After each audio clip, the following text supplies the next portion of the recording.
Guys, I want to thank the sponsors of the podcast. I want to thank GoHunt.com, my friend Cody Nelson, the glassing guru, the optics authority. He's the optics manager at GoHunt.com. If you have any interest in buying optics or have any glassing questions, whether it be tripods, spotting scopes, rifle scopes, range finders, anything to do with glassing, give Cody a call, 702-847-8747. That's extension 2, or you can email him at optics@gohunt.com. You can also send him a text or call him on his cell phone at 602-399-3699. Guys, right now at GoHunt.com Insider, you can take advantage of the free trial. Go to GoHunt.com/JScott. You're going to be able to take advantage of a free trial of the Insider. GoHunt is always adding more value for their Insider members. They've now added real 3D maps as a part of Insider for no additional cost. What an incredible value. Very soon they're going to have their mobile app up as well. Go to GoHunt.com/JScott and sign up for a free trial. If you're already an Insider member, it's automatically part of your Insider membership, and you can just go to the Maps tab up at the top once you sign in as an Insider. I also want to thank KUIU Ultralight Hunting. That's the gear that I wear on all of my hunts. To find out more, you can go to KUIU.com, KUIU.com. They're a direct-to-consumer company. They sell everything off of the KUIU.com website.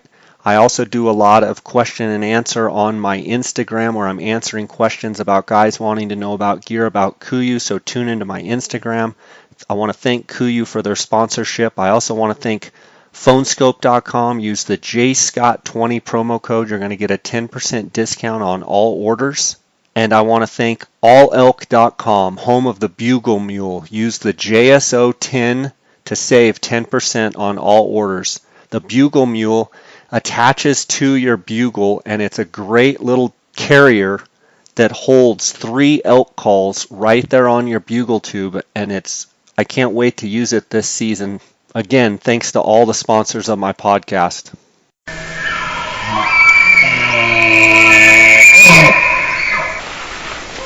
Guys, welcome to the J. Scott Outdoors podcast. This is going to be episode number 166 with Chris Rowe, and this is going to be the second part of the Real Elk Sound series. Today we're going to have a clip. This is kind of our part 2 Real Elk Sounds of the Real Elk Sound series, and I thought it was important to have a clip like this where we've got quite a bit of bugling, and most of the bugling is coming from one bull. Let me set this vocalization, this scenario up a little bit. Dar Colburn, my guiding and hunting partner, was guiding a guy named Jeff Hartland, and this is in Arizona on public land, and it was about the 20th or 21st of September. It was getting kind of towards the end of the archery season there, and the bulls were really getting fired up, and Dar and Jeff had hiked into an area before light and heard this one particular bull, which we're going to hear in this clip. When you hear a bull like this, a lot of times a bull with this much, guttural and this much just, deep sound, it's always, I definitely love checking out those bulls that have a lot of volume, and that have that deep bugle. Although, we've talked about it before, you can't ever judge a bull by his bugle, but it seems like I just gravitate towards those older, more hoarse sounding bugles. And we've all been on this situation where you think you're on a giant and you get up there and it's a 5-point that's just, growling his head off and, sounds hoarse. And this particular bull is a 6x7. He's probably in the 335, 340, maybe a smidge better class. But he just is ripping it up on this one open ridge. And I think it's going to be, awesome to dissect this clip with you. And first, what I want to do is I want to play this clip in its entirety. So the very first thing we're going to do right here is we're going to run this whole clip, and I encourage you guys that are listening to put your headphones on and listen to this with headphones so that you can hear all the little intricate sounds with the bulls and the distance bugling and what have you. Then Chris and I, once the clip is played in full, we're going to come back and we're going to dissect the clip and hopefully provide some value on these real elk sounds. So you ready for that, Chris? Oh, yeah. One thing I want to point out is this is public land. This is Dar Colburn. This is my friend, my hunting partner, and you know, the live video of this clip will be featured on the elk module, Row Hunting Resources. If you guys haven't checked out Chris's elk module, it's a phenomenal resource, and definitely for any elk hunter, something you must check out and be a part of the gallery that he has, and all of the video and all of the strategies in action where Chris sets up, okay, here's the deal, here's how I'm going to approach this. You know, it's just super valuable. So I just encourage the listeners to check Chris out, and at the end of this podcast, he'll tell you how to fully check it out if you haven't already. So let's run the full clip, and then Chris, you and I will come back.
Okay, Chris. Now that everybody's got to hear the live clip, let's play the clip and let's go through it. And before we do that, I want to point a couple things out here. Your background is in studying animal behavior, correct? Yeah, wildlife biology, but a definite strong focus in behavioral ecology and communication. Okay, and another thing is I wanted you on this podcast to do this Real Elk series because most all of your hunting has been on private land. Is that right? Yeah, private land owned by the federal government, yes. Okay, so most of your cutting your teeth on studying animal behavior and studying elk in their natural environment, most of your experience has been on public land, correct? Pretty much all of it. I have had a chance to hunt one chunk of private property, and this could be a discussion for a later time because, I mean, it is a great lesson, but I mean, in short, I had an 1,800-acre ranch elk property that was next door to a 30,000-acre ranch. It was highly managed for elk that literally the guy, the outfitter, the lessee said, Chris, it's the first year we've had this for archery season. I'm giving you 1,800 acres. I want you to learn it, and I want you to tell me everything there is about it for archery season. And I had the entire archery season to myself on 1,800 acres, and it was the most difficult hunt I've ever been on, and I did not kill an elk. So we could talk about that another time, but yeah, that's the only time I've ever hunted private land for elk. Everything else has been on public ground, and seriously, 99% of the time, it's over-the-counter units with a lot of other hunters out there. I mean, I started out just like everybody else when I was in college, and when I was first starting to work, I had a 4-day weekend, and that's what I had, and I had to learn to get her done. And so, yeah, that's where it all kind of started. And once I started kind of playing, when I started getting into my biology field, I worked on some elk research projects, started to get a better handle of what their communication and behavior and all that was. And when I started incorporating that into what I was doing with my hunting, that's when things started to click, and I just got engrossed in it, and that's where I've just gone from there. So, yeah. And the reason I bring that up is I think it's important, the loyal listeners that I have here at the J. Scott Outdoors podcast, they've gotten to know me over the years, and, I come from a background of, I've taken 20 years in a row, taking the entire month of September off, literally all 30 days. The last 20 years, it's been nothing but chasing elk and listening and studying elk myself, hunting elk, videoing elk. And one of the things in Arizona where I've done most of my elk hunting, it's elk Disneyland, but one of the fortunes that I've had has been I have been able to hear and be around a lot of elk and experience a lot of their behavior and listen to a lot of elk bugle, listen to a lot of elk interact with each other, and I know you have as well, but For anybody out there that thinks, oh, Jay just hunts public, private land, Jay just hunts reservations. Well, I have hunted reservations, and I would say that, in a 30-day season, I've probably heard, more elk than somebody that's maybe hunted 20 years on public land. So that shouldn't disqualify me, in my opinion, from not knowing elk sounds. I think that should actually overqualify me. And I only bring that up just to make a point. Everybody comes from a different background. Everybody hunts different states. Everybody hunts different areas. And I think one of the big values that you bring, Chris, is your understanding of these animals. And all we're trying to do here at the J Scott Outdoors podcast, my only focus is to help people learn and understand and get better, period. I don't care if I have someone that's maybe doesn't relate, so to speak, to the listener. As long as the listener can learn and as long as I can learn, that's what we're doing. And I found over the years that I can learn from anyone. I can learn from someone that's hunted something 1 year and I've hunted it for 25 years.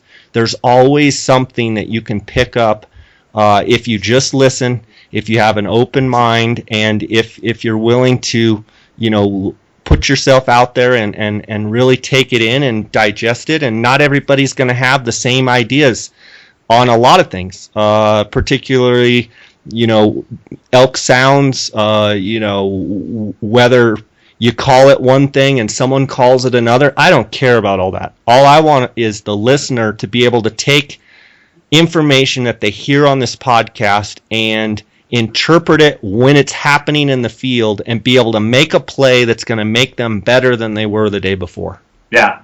Yeah, and I apologize. I'm laughing here because I know what we've talked about before. And when Jay, when folks, obviously you just listened to the clip, and I laugh because we are going to, by just default, when Jay sent me this clip and said, I want to talk about this, I groaned. I was like, oh goodness, because here we go. We're definitely going to get in the realm of some controversial, basically just different philosophies. It is. It's a fundamental different philosophy and way of thinking. For me, for people that value what I value, it is a different layer of a different level of philosophy. And you hit on it.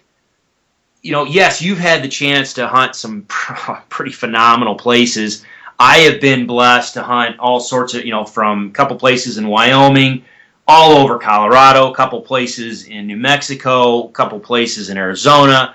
I've had a chance to see a wide variety of places where there are elk, all the way from large private properties and national parks, all the way down to the most raped and pillaged public ground than you can imagine, and even places in Washington, coastal Washington, and elk are elk.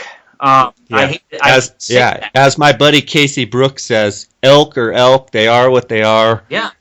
They're going to act. Sometimes they act a little bit differently because of human interaction, but elk are elk. Yeah, or their habitat. Absolutely, and it really is dependent upon hunting pressure, their habitat that they're in, and I talk about this on the elk module, the sex ratio that you've got, the age class ratio that you've got. I mean, all these things come into play on how elk manifest their behavior from a visible or audible standpoint from us as hunters, whether we see it or hear it or whatever. But elk are elk. You can take a coastal Roosevelt elk, a coastal Californian Thule, put it in with a bull from Arizona and then a bull from southern Wyoming. You could put them in a pen full of cows, and they will all know how to handle those cows. They will all know how to handle each other. All their behavioral clues are going to be absolutely the same. I truly believe are going to be absolutely the same. You might have different inflections of their voice, but they're going to know how to communicate because their communication is the same. But where the controversy, and I apologize, I laugh. Because I get beat up I mean, I don't get beat up, but people criticize. I did on our YouTube channel. If you look at it, there's a YouTube video on our YouTube channel, and I put it out there last year. Does it really matter? Do you really need to know what you are saying? You just got done with a series with Jason Phelps, which was I thought that was an awesome interview you had with Jason Phelps, with Phelps Game Calls. And right there, even he's like, I don't get into, what the elk are saying or why they're saying it, blah, blah, blah. I just go, you'll hear that qualification because some of this gets so controversial. Well, we can talk about, I think we're going to have to when we get into this. Let's talk about my philosophy a little bit and kind of come from a perspective of kind of where I'm coming from when I talk about some of these things, and when we're talking about the vocalizations or what they mean or whatever. We'll touch on kind of my grounding and where my foundation is on some of this stuff. But I know it's probably a little different than what you're going to hear anywhere else, and I'm not saying anybody else's stuff is wrong. Jay's not saying anybody else's stuff is wrong. Just provide an alternative. If you want something different than what else is out there, then I think we've got an answer for you. But other than that, it's an alternative. Learn from it. Take what you want from it. Discard what you don't want, and just be a better caller, be a better hunter, and put more animals on the ground. Well, I would say this, Chris.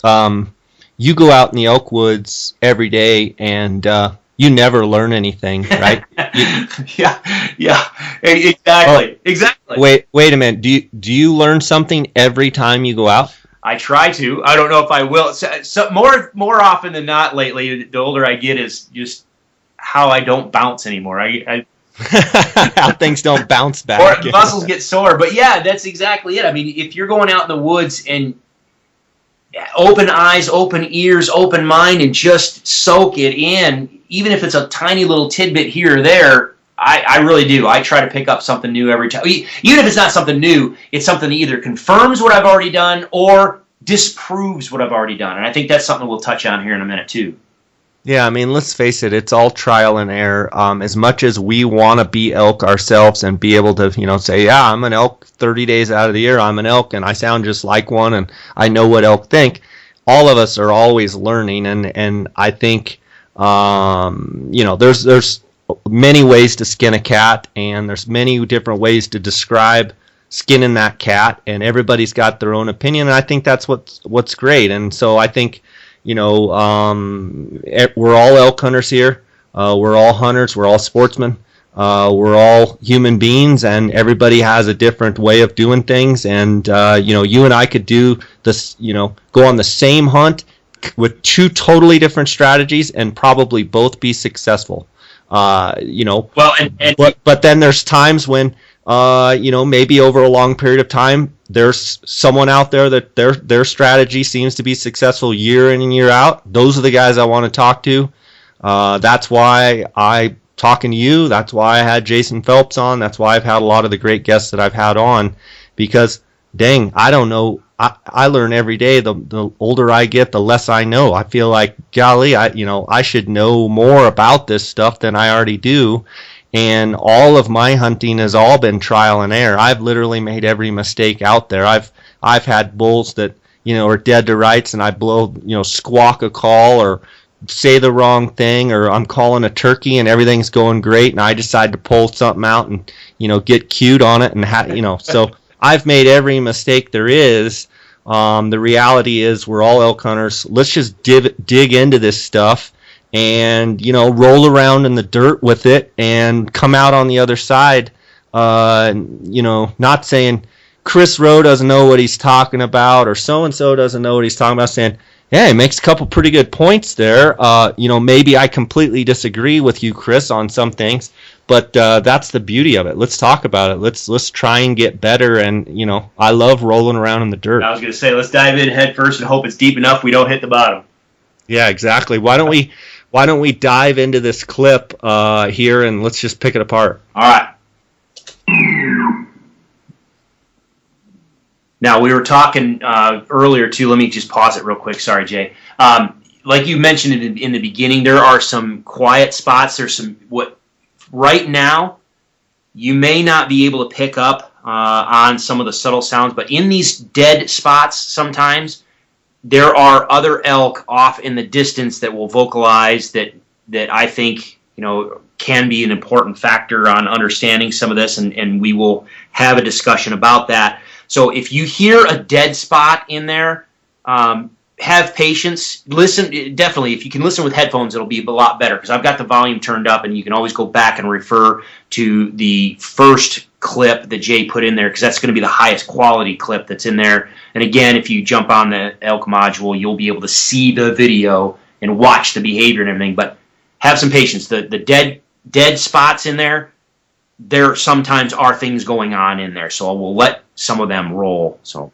Well, and I think those dead spots also, when you play it in real time, give you, sometimes I can edit up a clip where it's bulls bugling every 5 seconds. Well, the real, 7-minute clip, maybe the bull only bugles, 6 times, but that's how it is out in the woods. Those are real elk sounds, so let's just play it and pick it apart.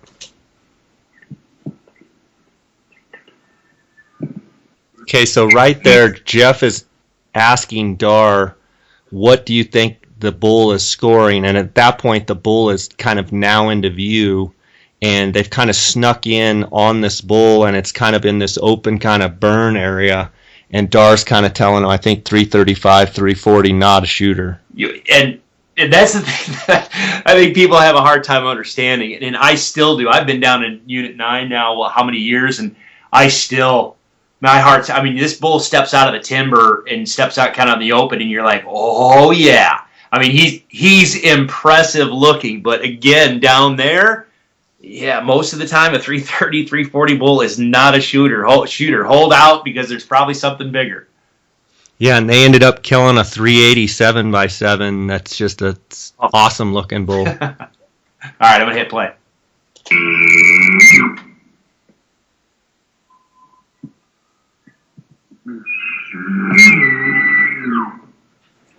Let's stop that right there, Chris. So in the background, you heard another bull bugle off in the distance, and this bull immediately jumped on top of that bull. In your opinion, is this bull responding to that other bull? Is it just a matter of circumstance that he was going to bugle too? Or what is he trying to say? In your opinion, you've seen the video. What do you think this bull is trying to say to that bull in the distance? All right. If you don't mind, then I think this is where we start I'm starting to jump up and down on the diving board and ready to launch, because a lot of people that are listening to this, I know for a fact, I've been in the industry long enough to know that there's a lot of people that are listening to this and be like, oh man, that's an awesome challenge bugle. And then there's other people that are going to be, oh man, that's an awesome display bugle. And then, that's a perfect example of a bull calling cows bugle. And so there's going to be all these, the listeners in their mind probably have have already determined, based off what they're hearing, some classification of this vocalization based on what they've heard other people say. The problem is, and this is where my philosophy starts to diverge from everybody else's, in my opinion, the problem is just that fact that you have 3, at least that I can think of off the top of my head, 3 different quote-unquote classifications of what that bugle is, and 3 different classifications of what that bugle is supposed to represent. And it's one it's one vocalization. So which one is right? Or are they all right? Or can they be all right? Or are none of them right?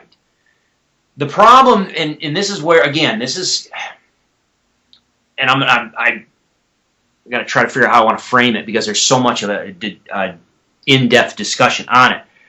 By all means, if for those that are the subscribers to it, they know this already, because I have an entire series on bull vocalizations that dive into this. But in short, unfortunately, I know that a lot of people spend the bulk of their time in the field in September or whatever, and they encounter an elk that vocalizes this way.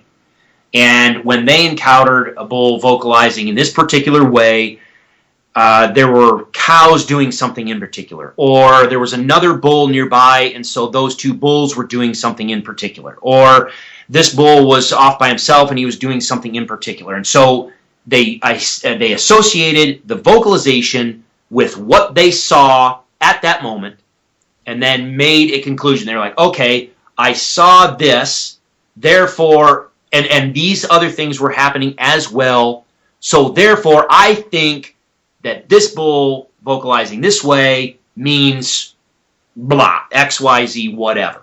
All right?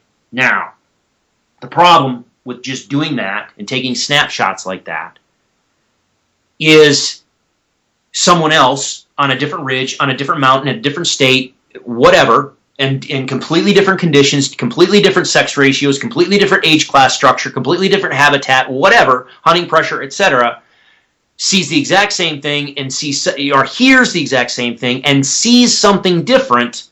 Well, now here we go. We start going down this branching, this nebulous, to where again, one vocalization is considered three different things. And so when we start to talk about them, you say, he did a great challenge bugle, and that puts an idea in your mind. Well, if you identify this as a bull calling cows bugle or a display bugle, you're like, well, wait a minute.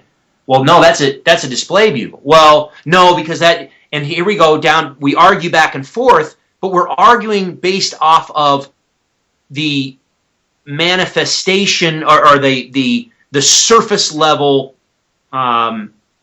interaction that we saw. And very few people, ever try to actually dissect it and rip it apart. And the one thing, and this I talk about in the glunks. So, I've got a video on glunks, and to be honest, my wife is a wildlife biologist as well, and it wasn't until we sat down and we were just going through hours and hours of video that she is the one that stumbled on it, and she's like, wait a minute. All the other stuff that everybody ever talked about glunks, no. What about this? And she provided a hypothesis, and we started going through the process of trying to, this is the important part, disprove it. And we couldn't. We really, I think, identified with glunks. The same thing with this. A lot of people will hear this, and then they saw or remember the experience that they had, and then they will try to bolster that experience.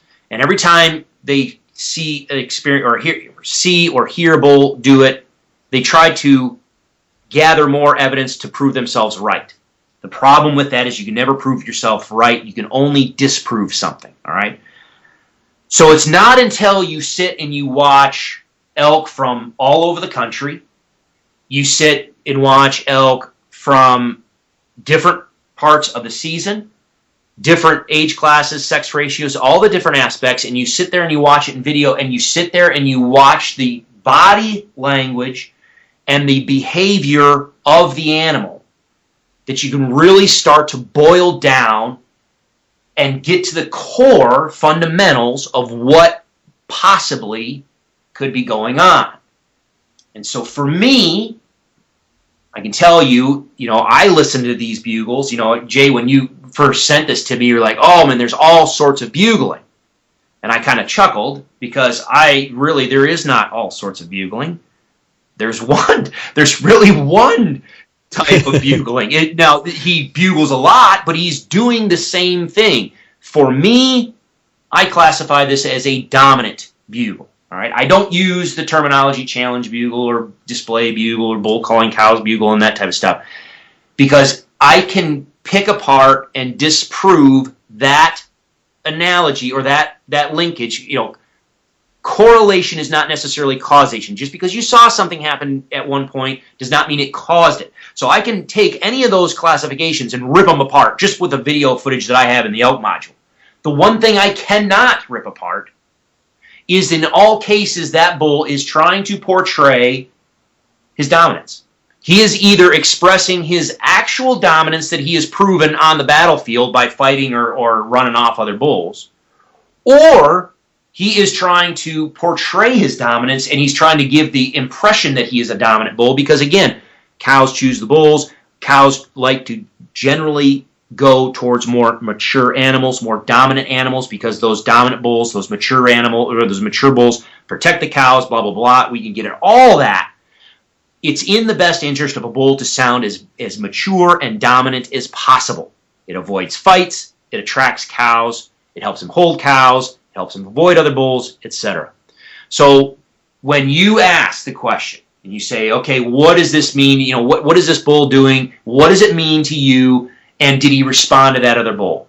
For me, and I know this for a lot of the other the Elk Module subscribers, but once you understand it, that this when they're vocalizing like this, again, I classify it as a dominant bugle, and I will oftentimes separate it into 3 different levels.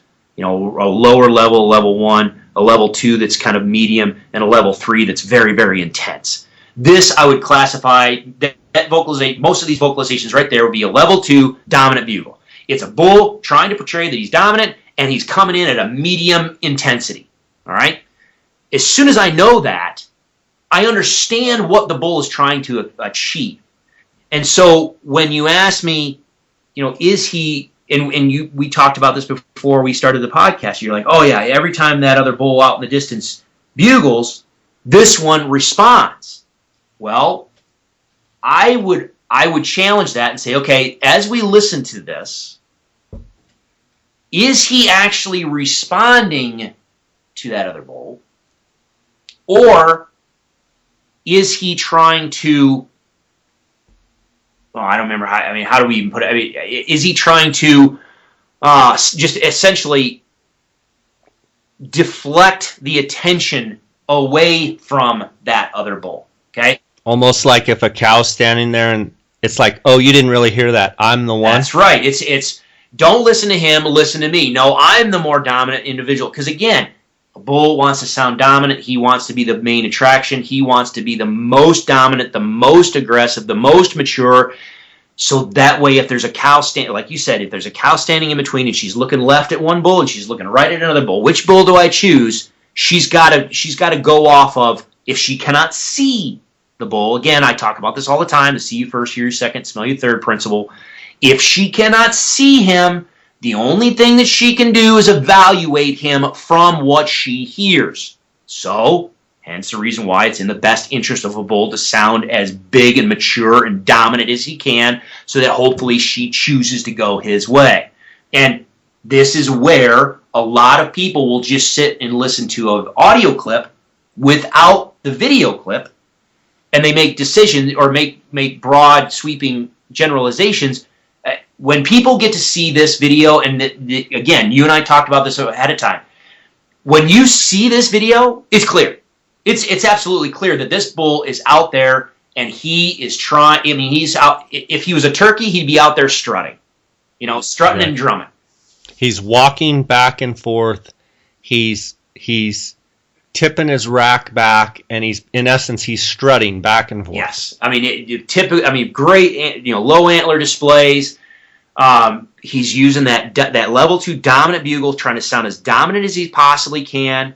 But if you watch his head position, his ear position, his body position, you can clearly see he's not challenging anyone. His ears are forward, his head is up, his eyes are forward. He is seeking, he's curious, he's looking, he's out there seeking. Can I see anybody? Can I see a cow around here? All right, so I classify this as a dominant bugle for those reasons. And in my opinion, I don't think he is actually responding, I don't think it's a situation where the bull in the distance says, "Where are you?" And this bull goes, "I'm over here." And the other bull says, "I'll stay away from there." And he goes, "No, I don't think." No, I don't think that's the interaction. What I think, and you can sit there and you can watch that the body language, it is all about, no, pay attention to me, I'm better. No, pay attention to me, I'm better. I'm going to prove it. I'm going to show you. Step out. Come here. Show you. Let me show you. So you're not necessarily saying that he's saying, "Come over here, bull, and I'll whip you." He's more saying, I'm doing this because I want to appear big, bad, and tough, because I want to breed cows and I want cows to come to me. So couldn't you technically argue that it is bull calling cows bugle? Yeah, Yeah, you could.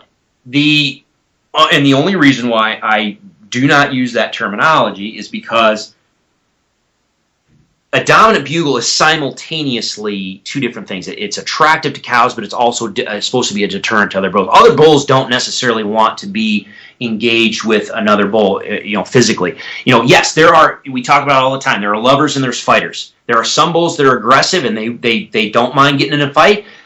I will argue that the vast majority are not that way. They do so much. If you watch behavior, they do so much ahead of time, before they ever lock antlers, to give one another visual clues that say, we don't want to go down this route. They're going to tip the antlers back. They're going to have their ears back. They're going to bare their ivory teeth. They're going to hiss at one another. They're going to posture. They're going to display. Then all of a sudden they start going parallel and back and forth, and they might weave and parallel back and forth for a while. They'll do head fakes where they start dropping their antlers and they'll throw their antlers forward at one another, almost like they're basically trying to sword fight.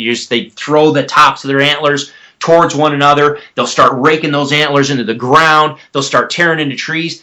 It's amazing the amount of stuff, visual clues, visual communication that they give one another all the way before they ever lock antlers, and it's all in an attempt to avoid the conflict. Now, yes, there are some bulls that just come charging in and they just charge in and want to go. I think that's more the exception than the rule. So this is simultaneously trying to be a deterrent to other bulls. So yeah, you could say, well, it's a bull calling cows bugle. Well, in that case, then every dominant bugle that they do is typically that. You know what I mean? It's not a unique vocalization, really. I don't think. When we're talking about a dominant bugle like this. And of course, there's a difference between a dominant bugle and a contact bugle, or what I call contact bugle, what other people call a locate bugle or whatever. But one is making a statement, one is curious. This is clearly making a statement. This is, I am dominant, I am mature, I am a bull that cows should want to be with, so come to me if you're a cow, and if you're a bull, you don't want to mess with me. I'm bigger, I'm more mature, I'm more aggressive, I'm more dominant than you, so just stay away. So then what are the bulls in the background that you hear bugling along with this bull? What are the bulls in the background? Are they more contact bugles? You know what? It is hard to hear them clearly. But when I put the headphones on and I crank it up, I believe that the bulk of the other vocalizations as you're hearing are also dominant bugles. My guess is, and obviously I was not there. All I'm going off of, so I will qualify this right now. All I'm going off of is what you described to me as the scenario and what I see in this video clip and the behavior that manifests itself in the animals that are in this video clip. My guess is you have multiple groups of elk. Bull with cows on the left, bull with cows on the right, maybe some other floater elk around there. And I think what you were hearing is basically bulls all displaying, or again, you could say a display bugle if you wanted to, but they're out there just trying to sound as big and bad as they can to try to keep other bulls away and simultaneously try to get as many cows to come to them as they can. Okay, let's roll some more clip. Okay, so here's another dead spot for a little bit. Bulls just stand out there looking, just ears up.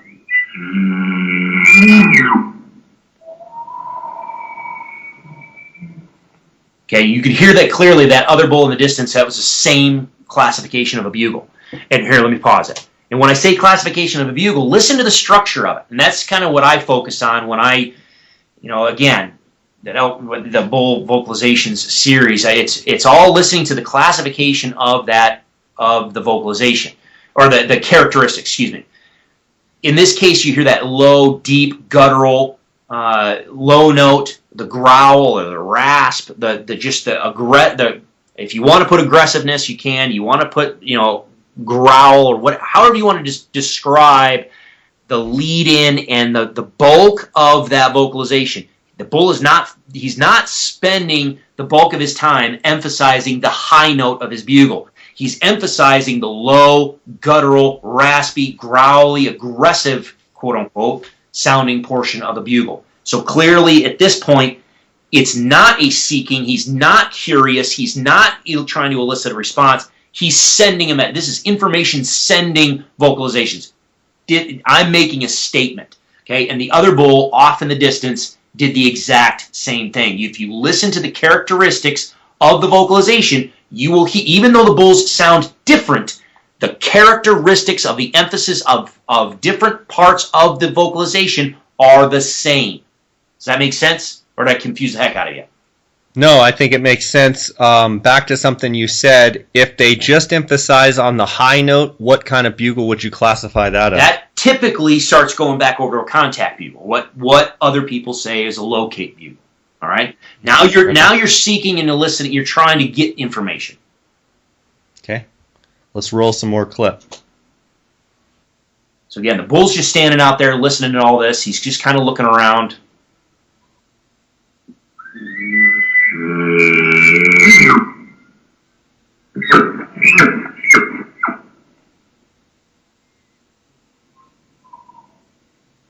There's several bulls in the background. Yeah, I was going to say, at this point, I think I can identify 3 different bulls.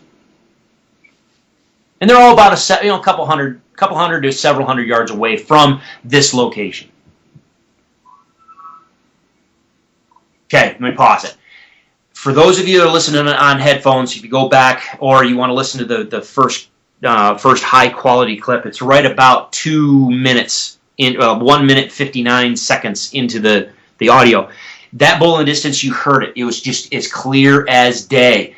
He hit a high note, but that's fine. But the emphasis of the rest of the vocalization in his bugle was that low note. There's no question. Dominant bugle, he's saying and portraying and sending the exact same thing, same information as the bull that's standing in front of the camera.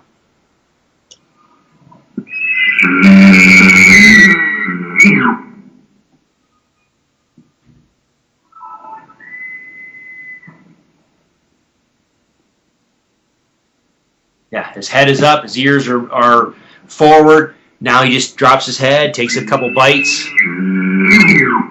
This bull is totally relaxed. Even though he sounds so awesome, so gnarly, he is completely relaxed. He's not fired up in an aggressive way. He's just looking around.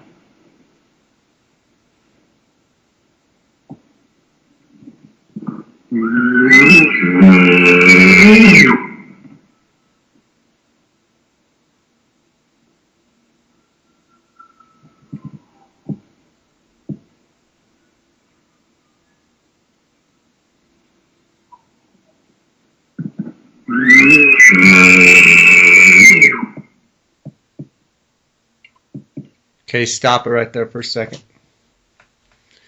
Chris, as an elk hunter, and guys are listening to this and trying to probably say, okay, what do I do as a hunter when I hear a bull doing the same thing in a fairly stationary, in kind of holding in an area within, 50, 60 yards back and forth? What kind of approach would you recommend that a hunter have to be able to call this bull in? Obviously, Dar and Jeff, when guys see this clip, the bull's basically within shooting range most of the whole time that the bull's in this clip. Yeah, and where you just had me stop it? Oh yeah, he just walked wide open. What I'm guessing, 30, 40 yards maybe. Yeah, and I mean, you see Jeff, you see the hunter, and you see the bull in the clip. Jeff's in the clip, the bull's in the clip. It's all right there. But from a strategy standpoint, for when guys hear this exact, real dominant bugle, how do you approach that as you're, moving in, trying to get closer? What's your approach? Well, in this, again, you know me, and I've talked about it before. I do personally lean heavy on cow vocalizations. I think my understanding of cow vocalizations and what I do in a targeted standpoint, I would feed this bull assembly muse until I put him in my client's front right pocket. I mean, literally, this bull is just dying to find a cow. I mean, that is the whole point of his whole operation right now. When he stepped out of the timber and he was by himself, that's number one. Again, this is why understanding behavior and understanding the visual clues that the elk will give you pays such huge dividends on your success out in the field. Because I don't care if this bull had 30 cows off to the right. He just left them. He just walked out into this opening by himself. The vocalizations that he's giving clearly suggest he wants a cow. He is trying to attract cows. He's trying to keep other bulls at bay, but he is attracting cows. You've already told me the time period in September where this is, which we're typically, if we're talking about that 20th to 22nd, somewhere around there in September, we're talking about right around that fall equinox, okay? So we know there should be cows cycling into estrus. Bulls at this period of September absolutely should be wanting cows as much as possible. He's out in the open by himself vocalizing in this manner. This bull wants a cow. Give him one, just flat out. And I talk about a targeted strategy using, lost muse and assembly muse and other vocalizations as well. I wouldn't even bother with a lost muse. I wouldn't even be worried about making vocal contact with this bull. I would just flat. As soon as he stepped out the first time, I would have handed him a couple of assembly muse, maybe a frustrated whine in there just to really seal the deal. But I would, I want you to come to me, and I would have put him in my, like I said, right front pocket, and I would have shot him at 3 steps if I wanted to kill him. Seriously, you would not have bugled at him. No, you don't. At this point, no, and that's the. People think all the time, because I don't talk a lot about challenging bulls with bugles, that I don't do it. That's not the case at all. I think there are a few strategic times where challenging a bull is absolutely the thing that you need to do, and sometimes it is all that you can do in order to make that scenario happen. A few years ago, I had a limited draw license in Colorado. I had hunted for a solid 10 days, and I was putting everything out there, and literally the biggest bull I had a shot opportunity at, the only way that I got him into range and stopped him where I did was because I flat out ripped out my bugle, and I flat went after that bull, physically running after him and literally challenging him and just blowing a bugle like this, big, nasty, as gnarly as I could, until he finally had enough and stopped, whipped around, and came back out to try to either run me off or fight me. Unfortunately, I had just too many sticks in the way, and I couldn't make the shot. It wasn't a clear shot, and he turned around, went back, and took off with his cows, and it just didn't happen. But the only reason why I got in that situation is because I challenged that bull. There are times, yes, challenging a bull is by far the best thing to do.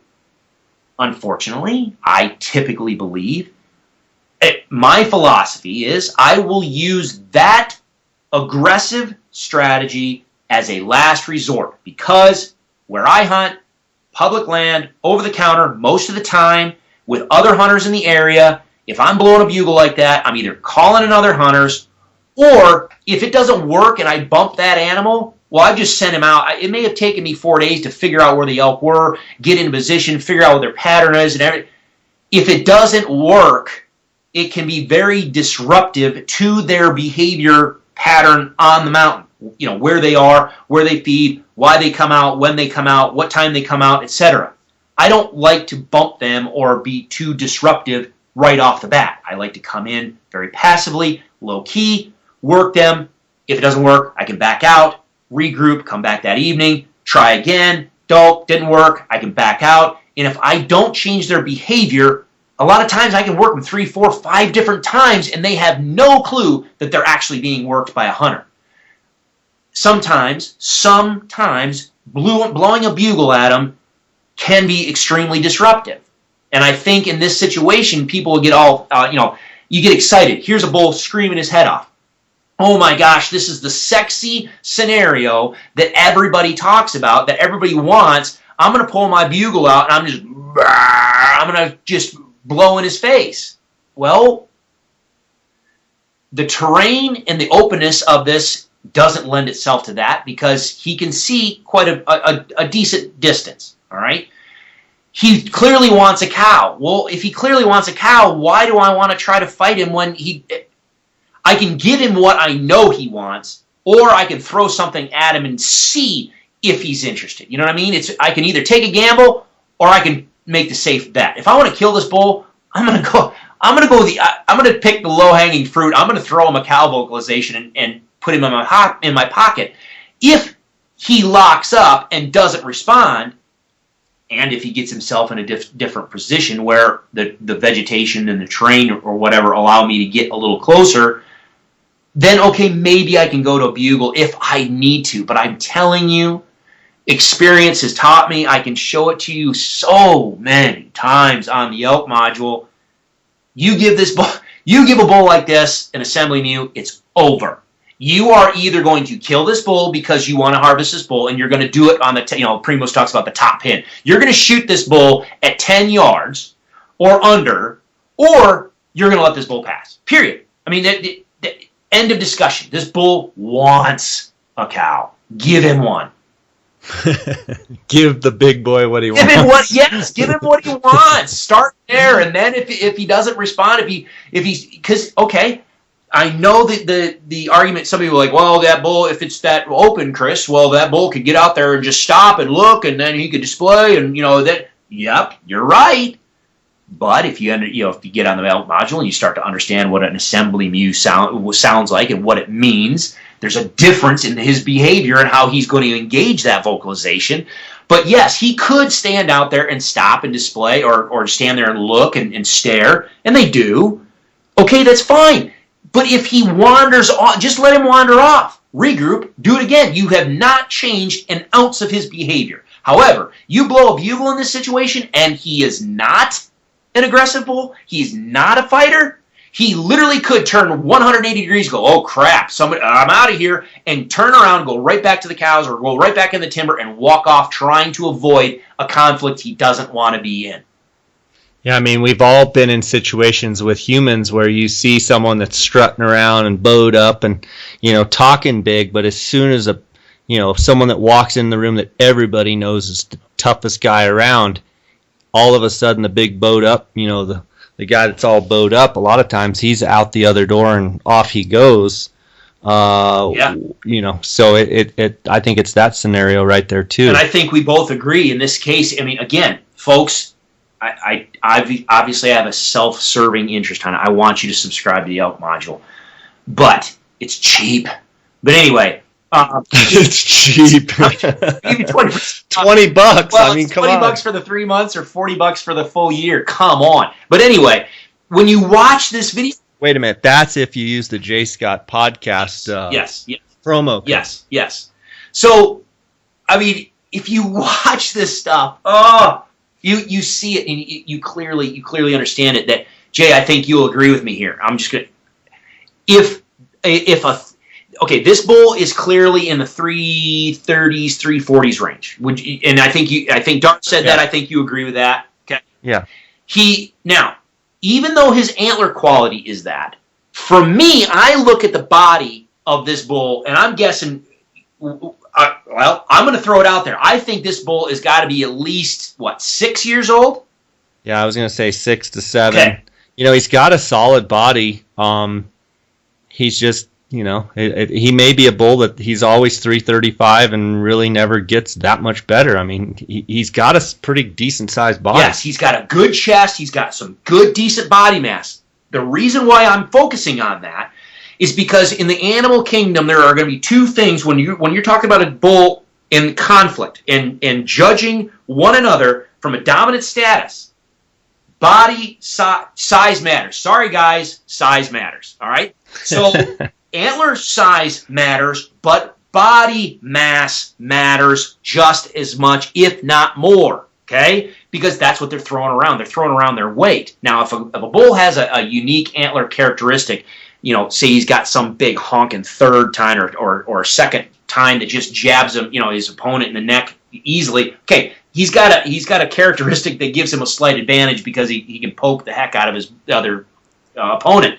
But even if they had equal matched antlers, another bull walks in here that's bigger body size, I really am not convinced that this bull wants any sort of conflict. I bet you if a 360, 370 bull walked out into this meadow and came up, if again you watch this video, there's a little slight knob, there's a little ridge. If a bigger bull walked over that ridge, I would bet you strong money this bull would turn 180 and walk away. He'd be like, "Whoops, I'm out and I'm going back." Right. Yeah, and is this the case that if this is Monday Night Football and you're sitting up in the booth and you're able to sit here and watch this scenario and let's say Dar pulls out his bugle and just rips one, would you be going, "What is he doing? What is he doing? Where's the assembly muse?" I would be doing that. Now, this is where me being the analytical one and the guy that always wants to play and tinker and test, I would immediately be like, "What the heck are you doing?" All right, I want to see what happens. I would. I'm like, all right, let's see what happens here. And there's a couple times I do that in the strategies and actions section. I just finished up a video that's going to be up there right now or very soon where I do that. I'm clearly, it's a situation where I'm calling cow. There's a bull. He's got two cows.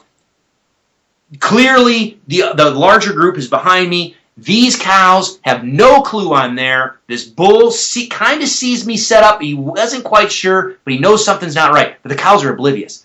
And so he's trying to keep the cows sequestered away from me. He's not sure he wants to come in, but the cows don't want to be with him. The cows want to be with the rest of the group. And so I'm like, oh yeah, I'm going to call the cows. Forget the bull. I'm going to call the cows. So I start hammering that targeted strategy and start calling the cows. And sure enough, they split. One goes left, one goes right. He's toast. He can't control both of those cows. So it's done. It's over. That bull is, at that point, that bull is callable. Well, in there, I'm like, well, based on a variety of things, I decided, I'm like, well, I'm going to give him a bugle. His head was blocked, and I sent him a bugle just to take his temperature, see what he thought and what he was interested in. He didn't respond one way. He just completely ignored it, and he was more focused on his cow. All right, fine. Scrap the bugle. Go back to the cow calls. Go back to the original strategy. I don't mind testing the waters a little bit. But yeah, if Dar had grabbed his bugle here and ripped one, I would have. I've been like, "What are you doing?" All right, let's keep playing it. This bull's just gently walking. His head is...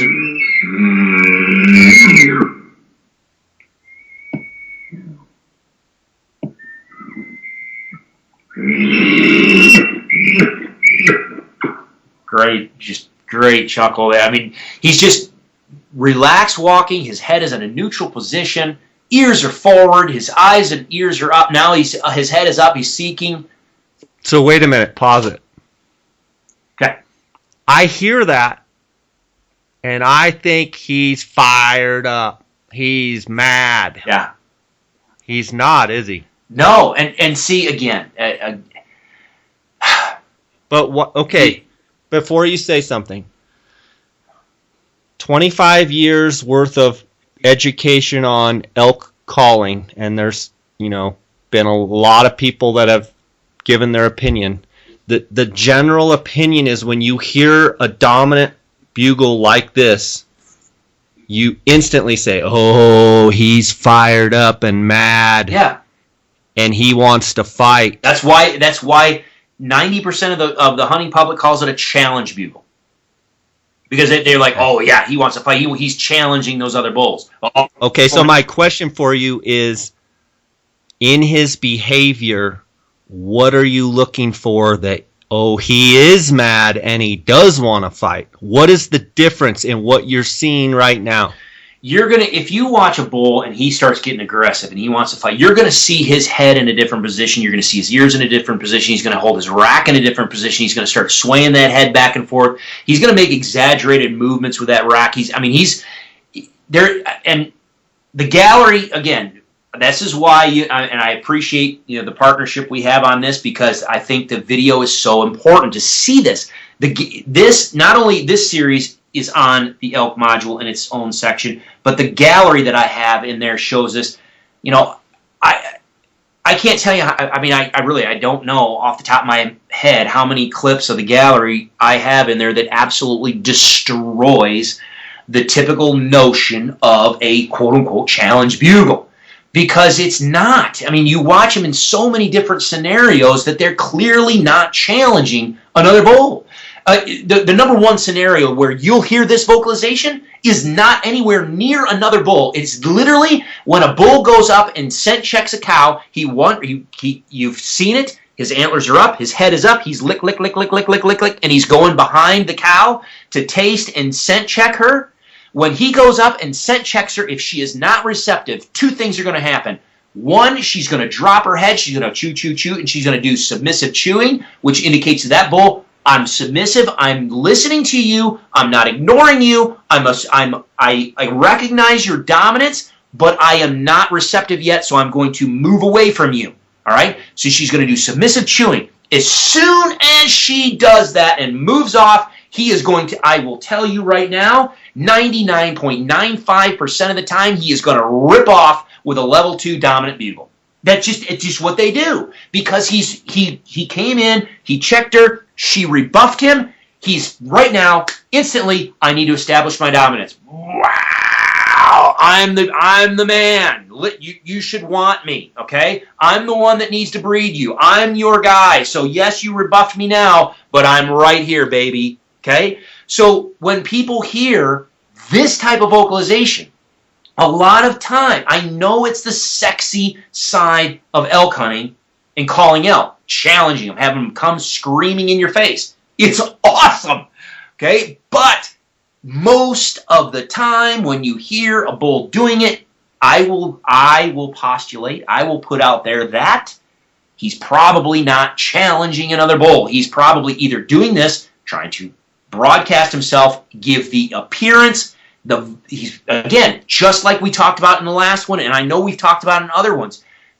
When we vocalize, we're painting a picture. We're putting something in their mind. They are expecting to see something based on what they hear. And what they hear is going to paint a very vivid image in their mind. They know what they should expect to see or encounter. So when they bugle like this, they are painting a very vivid picture. All right? So, yeah, most of the time, no, they're not challenging one another, and they're not being aggressive. They're painting the picture that they're a dominant, mature bull, and they're just broadcasting that out there so that way the animals that cannot see them perceive them to be at least dominant, mature, aggressive, what have you. And this bull, his head is neutral, his antlers are up. Now, when he bugles, he lays his antlers back. That's fine. But when he's walking, his antlers are in a neutral position. His ears are forward. He's seeking. Every now and then he lifts his head up. He's looking, and his eyes and his ears are in concert with one another. They're looking and listening in the exact same direction. He's cruising the landscape, looking, seeking. Okay, let's keep listening.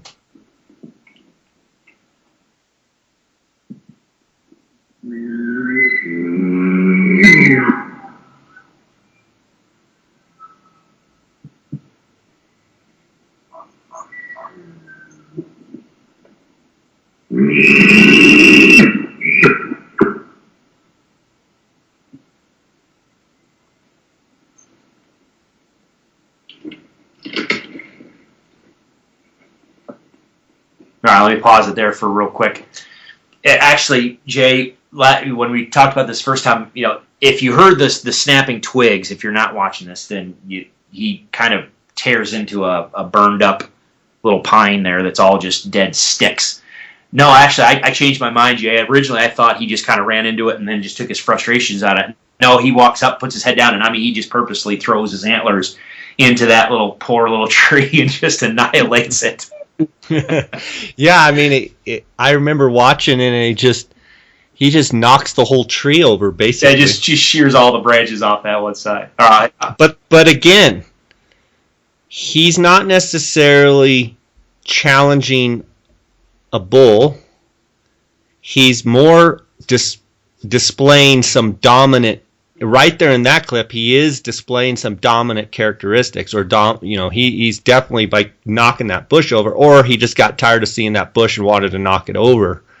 I think, but that's attractive to the cows too. Yeah, no, I think you're right. I mean, the first thing you said, no, he walks up and he looks. I mean, you can see him look sideways, and he's like, "You're done," and he whips his head to the left and just takes all the branches off of it. I mean, yeah, that's exactly it. It makes him feel powerful. It makes him feel more dominant. The sound of that, him destroying things, makes that seem like, goodness gracious, there's somebody up there, and he just destroyed it. It adds to that persona that maybe we've got a mature bull up there. Maybe if I'm a cow, maybe I kind of like the sound of that. Maybe I go up and check him out and see what he's all about. All right, want to hit play? Yep.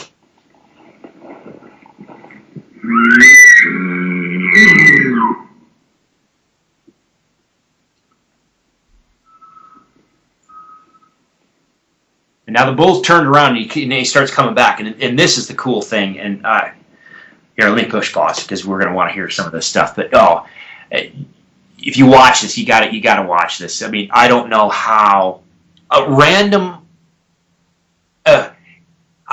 This bull gets to a point where he can literally walk straight or just randomly turn left. If he walks straight, he's going to walk between Jeff and Dar. I mean, this bull is on a dead beeline towards Dar. I thought for sure they were going to be in a situation like you posted on, with that bull just in your lap. But for some reason, this bull turns at the last second and goes left and then goes right back around him. But I thought for sure he was going to be in their laps. I'd like to make a point here about that exact thing, because there's a lot of guys out there that don't call a lot, and they like to kind of spot and stalk and try and shadow those bulls and get in close. If you have the wind right and you're able to get close to a bull like this and you're not a caller, a lot of times if you hang tight or close the distance when you can, when he's walking away, if you can keep shadowing him and just kind of stay in there with him, especially when a bull is kind of walking on a ridge back and forth doing dominant, level 2 dominant bugles where he's just kind of, he's throwing it out there, there's a good chance that he's going to turn for whatever reason and start coming right back your way and give you the shot. So I want to encourage guys to get as close as you can and shadow these elk and try and, you never know when that bull's just all of a sudden going to turn around and walk right by you broadside and give you that shot. Absolutely. And that's another a great point. There's some extremely, extremely successful hunters that do very, very little calling. They just shadow them and spot and stalk them, or they just listen to them and they just charge in there. Dan Evans comes to mind. I mean, that guy has killed some just incredible. Oh my gosh! If anybody go to check out Dan Evans, Trophy Taker, and look at his trophy room. Goodness gracious, it'll make you sick on the number and size of the bulls he's killed. And I think Dan, 90% of those bulls he's just snuck in on and does very little calling. So calling is a tool. Even though I'm passionate about vocalizations and communication and behavior, and I love to call, I'll be the first to say calling is just a tool to use to help you put that animal on the ground. And in this case, you didn't need to do a lot of calling, if any, because this bull is right there. And what you touched on right there is huge. Now, like I said in the beginning, we're letting the dead spots in here roll in real time. Now, I'm sitting here looking at my monitor, and I've got the video editor up, and so I can actually see the audio, the graphical display of the audio. And if you look at his bugles, they are really evenly spaced in time, like maybe a minute apart, just boink, boink, boink, boink. I mean, he's very predictable on his timing of his bugles. The thing is, though, is the dead space in here really isn't that long. I mean, while we're sitting here on a podcast, it might seem like forever, but This whole scenario unfolds in about 7 minutes, 20 seconds. And 7 minutes and 20 seconds, this bull goes from completely off screen or completely in the timber and he pops out to literally walking by the shooter within 20 to 30 yards 2 or 3 times, or twice. One's going and one's coming back. That's a very short amount of time. Patience is key. I show in the gallery and especially in the strategies and actions section where it's all video based. For the people that want a little bit more detail on that, the gallery section in my elk module is raw elk behavior with no interference from me or anybody else calling or doing it. It's just watching them naturally interact with one another on their own, by themselves, without any outside influence. The strategies and actions section is me going out in the field and say, okay, here's the situation, here's where I am, here's where I'm at, this is what I want to accomplish, I think the elk are up here, I'm going to use this strategy, let's go and let's see if it happens. And I go in there and we call the elk in and whatever happens, and you get to see it unfold. In all of those cases, 99% of the time, I will let them run full on real time, and I know that there's one that's an hour-long clip, and people are like, goodness gracious, that's the most... Yeah, in some cases, it's a boring 1 hour. But the beautiful part about that is you get to see, I started my calling in the beginning, and I don't move, the bull is there, the elk are there, and an hour later, that bull's standing 10 steps in front of me. Have patience to let the setup unfold. If you know what you're saying, why you're saying it, you get a fundamental understanding of behavior, body language, and that type of stuff, you will have a better ability to let the setup work. Don't just automatically go, oh, it's not going to happen, and get up and move and move and move.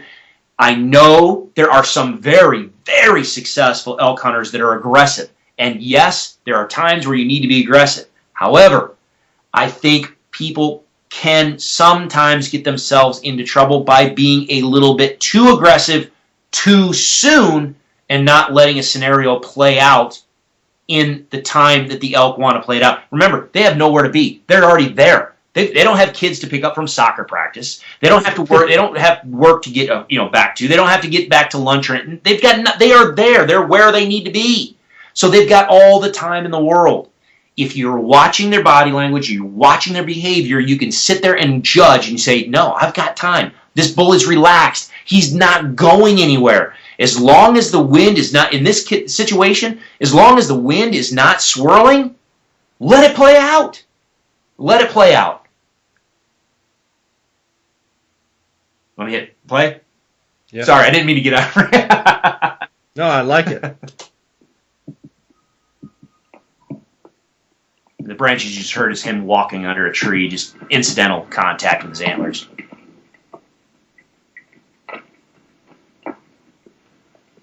At this point, this bull's got to be no more than, 15 yards maybe? Yep. Wide open.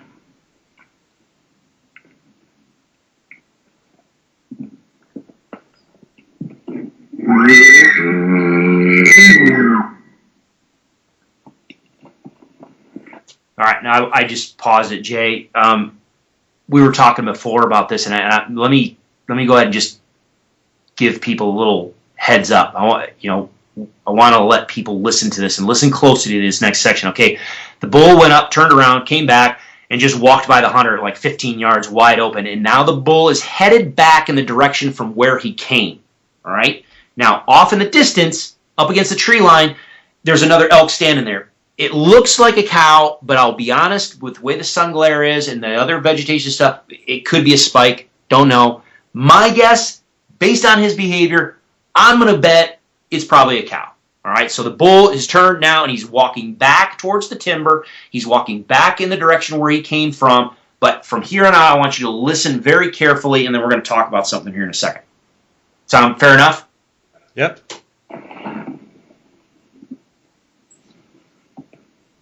And the funny thing is, he literally heads back to almost the exact spot he came out in. Like literally the same tree he walked by.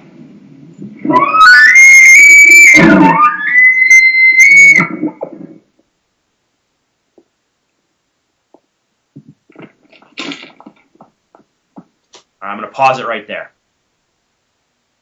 I said for folks to listen carefully. How many people picked up on the fact that that was a different bull? Obviously, you can't show hands. I mean, it's a podcast. But, I mean, that if you're paying attention and you're listening to the characteristics of the vocalizations being made, yes, the structure of that vocalization right there was similar to the other one, but it was a completely different vocal signature. He didn't have the depth that the other one did. He didn't have the level of growl that the other one did. He hit a little bit higher of a high note and held it maybe a little bit longer than the other one did. The structure's the same. He emphasized that growl in the beginning. So in my book, that's still the same classification of a vocalization, but it's a different vocal signature. And again, when we talk back what we were talking about in the beginning, people hear something and then they just go, oh, well, that must be such and such. Well, it's different than I heard over here. Well, okay, it's different. Are the characteristics of the structure of the vocalization different or the same? If they are the same, the structure and the characteristics of the build of that vocalization are the same, and it's just a different vocal signature, it doesn't matter if it sounds different, it still means the same thing. All right? Everybody has a different voice. My voice is different than Jay's. Jay's is different than, who knows? There's some people that have a naturally low voice. Some people have a naturally high voice. Some people are really aggressive with their voice.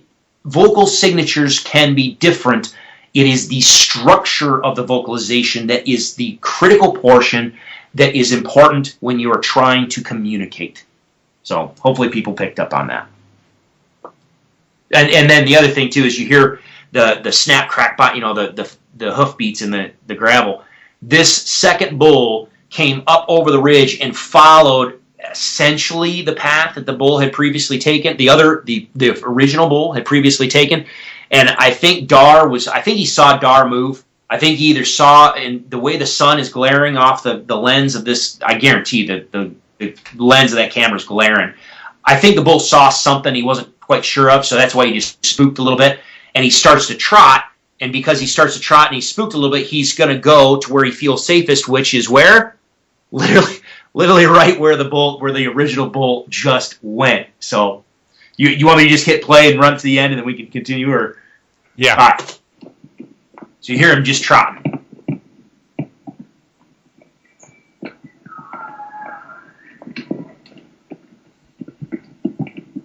And at this point, this second bull is a nice bull. What do you think? He's maybe 310 bull? Yeah, I mean, I just not a shooter for this hunt, but just, I don't really dig into it too much other than it's not a shooter, I guess. Yeah. But yeah, 300 type. Yeah, bull. so I mean, he's a nice bull, but he's not as big as the previous bull. I guess that's my point. And so as this bull starts trotting, and this new bull is trotting because he's a little spooked, trotting towards the elk that he can see. Well, he's not going to trot towards the other big bull. He sees this cow, or what we believe is a cow. And so this smaller bull starts trotting to this other cow. Well, the original bull, that is where now, and unfortunately the clip ends. But that's where you see a body position change in that first original bull. All of a sudden he's like, who the heck? And he sees this new bull trotting towards that cow. And all of a sudden, you see his shoulders come up, his head gets stiff, his antlers are, kind of. Now he all of a sudden, the first bull starts to parallel this new bull, and he's just bluffing, he's just blocking him. He's like, no, don't you get too close. Yeah, but notice that he did not turn and charge at him. No. I think that's the thing that kind of solidifies your hypothesis, if you will, or your theory is that. If he was truly super, like I want to, I'm challenging any oncomer, and then an oncomer comes, he would just, if the theory, that he would have laid him out. Instead, he's kind of paralleling and going back where he came from, like, I'm going to go make sure he doesn't get with my cows, but I I didn't see any behavior where he's like turning and like, I'm going to come over there and pummel you. Nope. He was trying to scramble and put himself in between him and probably, and this is just a guess, probably where there are probably other cows down in there. He just basically ran interference. He's like, no crap. And he's just trying to cut him off. But you're absolutely right. If that bull had been super fired up and aggressive, he easily could have whipped around, thrown his antlers down, and charged. And literally, I bet you he would have at least bluffed that bull away and deflected him. But he didn't. He just got up parallel to him, paralleled him, kind of raised his shoulders, dropped his head and antlers a little bit, and then just basically paralleled him and just intercepted him and just ran interference. This is where I'm like, oh, don't hit stop. Just keep the footage rolling. Yeah, I hear you. Well, we covered a lot of ground today, and as always, I really appreciate you coming on and sharing your insight and your commentary.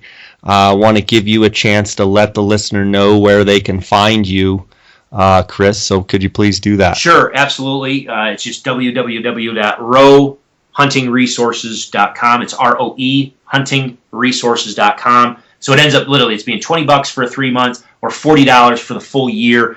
And we've got more than 20 hours worth of this. I mean, just of good quality video where you can see the behavior, you can see the interactions, the discussions about it, and dive into this stuff. And again, I know it's not for everybody, but if you want a little bit of a deeper understanding and you really want to dive into some of this stuff, we provide an alternative for resource where you can go and do that. So, and then of course we got our Instagram and Facebook and all that stuff. It's all the same, Roe Hunting Resources. So.